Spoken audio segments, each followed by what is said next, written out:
Congress party जमीन से cut चुकी है और वो तो डूबे हैं, लेकिन उनके साथ जाने वाले भी, हम तो डूबे सनम तुम भी डूबोगे। खुद को समझते हो बड़ा समझदार, जरा देखो अपना कुर्ता कितना है दागदार। अगर करोगे ऐसे ही कर्म तो देश से हो जाओगे बाहर। मोदी ने भरी संसद में कांग्रेस की डूबती नैया को लेकर जब ये लाइनें बोली तो हर कोई कांग्रेस की इस हालत पर हंसने लगा। इस मौके पर मोदी ने बताया कि कैसे उनके ही बड़े नेता चिदम्बरम ने बताया था कि आखिर कांग्रेस देश में क्यों डूबती चली गई। जरा आप भी सुनिए कांग्रेस के डूबने वाली चिदम्बरम की कहानी मोदी की जुबानी। कांग्रेस पार्टी जमीन से कट चुकी है और वो तो डूबे हैं, लेकिन उनके साथ जाने वाले भी, हम तो डूबे सनम तुम भी डूबोगे। इनका भी यही हाल होने वाला है। लेकिन मैं अर्थ और अनर्थ में हमेशा उलझे हुए, अपने आप को बहुत बड़ा विद्वान मानने वाले और विद्वता का जिनको अहंकार है, अर्थ और अनर्थ में हमेशा उलझे हुए एक व्यक्ति ने जो बात बताई थी, उन्हीं के शब्दों को मैं कोट करना चाहता हूं।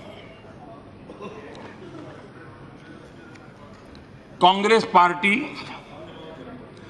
अलग अलग राज्यों में क्यों और कैसे कमजोर हो गई, कांग्रेस पार्टी अलग अलग राज्यों में क्यों और कैसे कमजोर हो गई। मैं एक ऐसे राज्य से आता हूं जहां इस पार्टी का प्रभुत्व समाप्त हो गया है। क्यों? कांग्रेस इस बात को समझ नहीं पाई कि सत्ता अब उच्च वर्ग, साधन संपन्न वर्गों से गांव देहात के लोगों, इंटरमीडिएट कास्ट और यहां तक कि ऐसी जातियों को कथित सोशल ऑर्डर में सबसे नीचे हैं, गरीब, बेरोजगार, जिनके पास संपत्ति नहीं, जिनकी कोई आमदनी नहीं, जिनकी आवाज आज तक सुनी नहीं गई, उन तक पहुंची है। जैसे जैसे पावर नीचे की तरफ चलती गई, जैसा कि लोकतंत्र में होना चाहिए, वैसे वैसे अनेक राज्यों में कांग्रेस का प्रभाव खत्म होता गया। ये इनटू इन्वेटेड कोटेबल कोट है और यह है 11 अप्रैल 1997 का। और देवेगौड़ा जी की सरकार का जब विश्वास प्रस्ताव चल रहा था, उस समय अर्थ और अनर्थ में उलझे हुए आपके विद्वान महारथी श्रीमान चिदम्बरम जी का यह वाक्य है।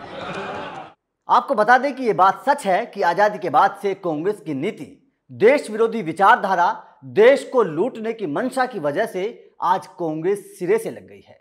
लोग ना तो कांग्रेस को पसंद कर रहे हैं और ना ही उसके युवराज राहुल को। और तो और अब तो कांग्रेस की हालत ऐसी हो गई है कि अब तो उनके अपने ही नेता खुद राहुल और सोनिया पर सवाल खड़े कर रहे हैं। अब कांग्रेस की हालत को देखकर लगता है कि वो दिन दूर नहीं जब देश की सबसे पुरानी पार्टी केवल कागजों और कहानियों में रह जाएगी और उसकी अपनी गलतियों की वजह से इसका वजूद खत्म हो जाएगा। वैसे कांग्रेस की नीतियों पर आपकी क्या राय है? आज जो कांग्रेस की हालत है उसके लिए आप किसको दोषी मानते हैं? हमें कमेंट करके जरूर बताएं।